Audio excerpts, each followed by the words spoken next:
What is going on, YouTube? It's Pat Foss. This is Wacky Wednesday. This is not your average sports podcast. It's the Honesty Podcast, vlog series number 26, 7 days a week. Go check me out, like, share, subscribe. By the way, keep clicking that subscribe button. Also, DM me and chat with me at Honesty Podcast on Twitter.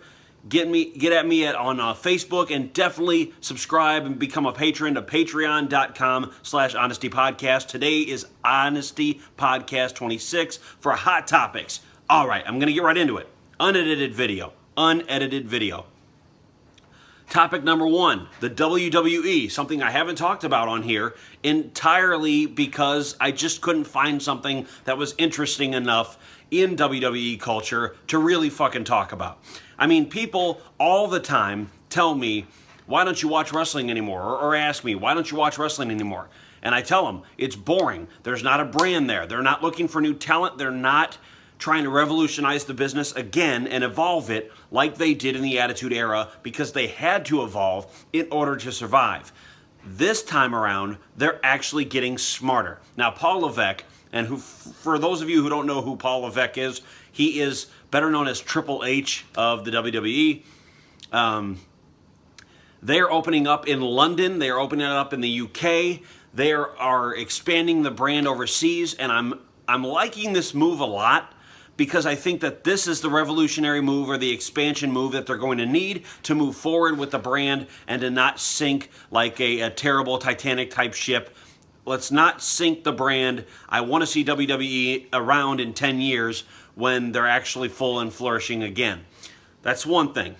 Two, I believe with all the injuries and all the, what I like to call talentless talent on the current roster, John Cena is talented, or he was talented. When he first came on the scene, people liked him or didn't like him. You know, he was polarizing from the beginning.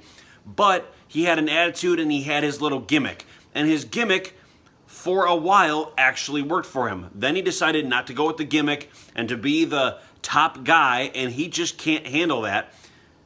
To me, he can't handle it. He's the poster boy of WWE for a while, but nobody cares about him anymore.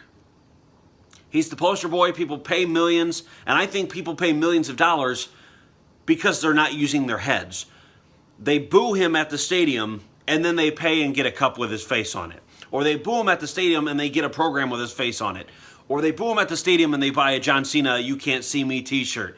Fucking ridiculous. If I don't like somebody, now this is why I like that it's sports entertainment, because you can be an idiotic fan and still, you know, and be a talent of these people and still make good money even if they don't like you. So kudos to John Cena for taking advantage of that. So what I wanted to say is, as a baseball fan, I wouldn't think that, you know, Ken Griffey Jr. or, you know, I hate to say Mark McGwire because he was juicing, but Mark McGwire or any big name you can think of in history, if people don't like you, they're not going to come see you play. If people don't like you and they want to boo you, yes, some people will come and boo you and come to your stadium just to heckle you, which is fine.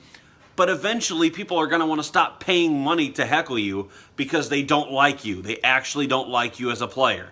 Now, the people they like as a player, they'd love to go and see them on a daily basis and waste their money to see a baseball player that's way overpaid, you know, play a game that you played as a 10-year-old kid. That's okay. The mindset of America is so fucked as far as sports, well, as far as a lot of things. But as far as sports goes and entertainment goes, you hate on people, you're jealous of people, or you're whatever. You're throwing shade because you're jealous, but you still watch the fucking show. Stop watching the show. Stop watching the show. Stop it. It's ridiculous. Get off of that. Get off of watching fucking Kim Kardashian and Kanye freaking West. And I love Kanye West as an artist. I really do. But past that, that's all. That's where it ends for me. He's from Chicago, and he's a good artist. That's it. That's where it ends. Past that, all this other crazy shit he's been doing, I'm done. I'm done with that. Plus, I can't agree with everything he tries to side with Trump and try to be Trump's best buddy, and that I can't necessarily agree with. But anyways, and I'm probably going to get a lot of hate comments from that from a lot of white America, but it's okay. Bring it on. And by the way, I respond to every comment, so it's okay. I'll see your comments, so you'll feel special. If you're going to be hating on me for not wanting Trump, who's a racist and a sexist in office, no problem. Go ahead and comment below if you're man enough to do so or woman enough to do so, and I'll definitely reply to your comments. I'm not afraid of it. So, another thing I wanted to talk about, not in just entertainment, in college sports or in sports in general, when you reach major league levels or you reach professional levels, you get paid. You get a big contract, you get a signing bonus, you get this, you get that, whatever else. You get the fucking star treatment if you're really good. Well, in college and in high school, if you're really good, and I can understand why not in high school, but if you're in college and you're really good, you don't get paid a dime, or you're not supposed to get paid a dime. So for me, that poses a problem, because a lot of coaches or a lot of people that are having these players that don't want to get hurt in bowl games that don't fucking matter, that aren't competing for a national championship this year, they want to sit out their bowl games and focus on the NFL draft for next year. They want to get a contract and actually be able to play out that contract. How is that so fucking unacceptable to people? Wake up, coaches. You're not the ones out there busting your ass on the field, working your ass off and entertaining people, putting millions of dollars in your pocket. And by your pocket, I mean your pocket. All the coaches that get paid millions of dollars a year, that are great coaches, that are seen as great, get paid millions a year, while their players who get hurt and possibly will not move on to the professional level don't get a dime. So don't get sponsorships, nothing. So for coaches to complain, probably because, oh, our crowd isn't going to be as big because so-and-so is sitting out, or this guy is selfish because he's sitting out.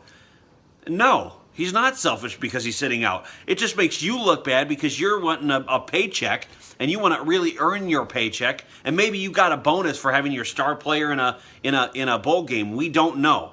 We don't know all the politics to it. We don't know all the figures, but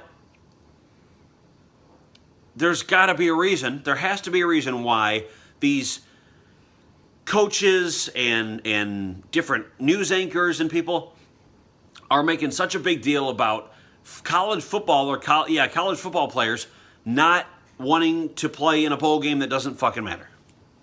If it doesn't matter, if it really doesn't raise your stake in the college football world this year and into next year, who cares?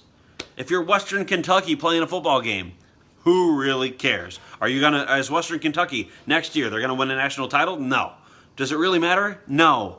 If you're Western Illinois University and you've got a guy who's a good running back or really good DB, do you really want to risk their career on one bowl game that's not going to matter? Or a conference championship game that really doesn't matter? No, you don't. You know why? Because they need to make their money.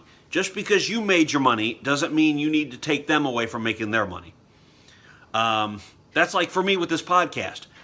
If people said, oh, you're being selfish, you have Patreon and Spreadshirt and you have Google AdSense on YouTube and you have all this. Well, yeah. You know why? Because I have to pay bills too. Because me as a YouTuber, or me as, and I'm not even a YouTuber, I'm a podcaster, and get that one right. Anybody out there, get that one right. I want you to hear this, anybody listening. I am a podcaster first, I am not a YouTuber. I use Google AdSense. I will be upgrading my video quality. I will be upgrading the lighting and the background and everything in the coming months. No problem. But it's because I want to deliver a great project or a product as a podcaster and as a host of a show to the fans of that show, to subscribers, to viewers, to listeners on Podbean or Stitcher or iTunes. I want to be the best product for you. I want to be the guy that you say, hey, I want to go see Pat Voss, or I want to go listen to Pat Voss because he's got what it takes. He says what we're thinking, and that's why, I mean, shit, if Trump can get elected on these principles, I can make a successful show on these principles. I tell it like it is. You guys listen. If you disagree or agree, you let me know. I'm trying to make public speaking engagements a possibility for next year. I'm also trying to make affiliate marketing available for myself with Amazon. So as I do review videos, I will leave links either up top or in the description of those videos. So you can, maybe let's say you get a coupon code, and as I sign up for the affiliate program, I will have coupon codes, down below. When you click on it, I'll give you the code. You go there, you get, let's say, 30, 40, 50% off of whatever you're trying to get. If you are a podcaster or you are into tech or you're into sports, trust me, I'll only have these. Sports and entertainment is where it's at. That is where I will be mainly focusing on all of income and all of revenue for the show. That's where it's going to be focused on. I'll see you guys later. Go college tuition, go college players. I hope they give them some fucking money soon. And by the way, WWE, good move, good looking. I'll see you guys later. 27 tomorrow.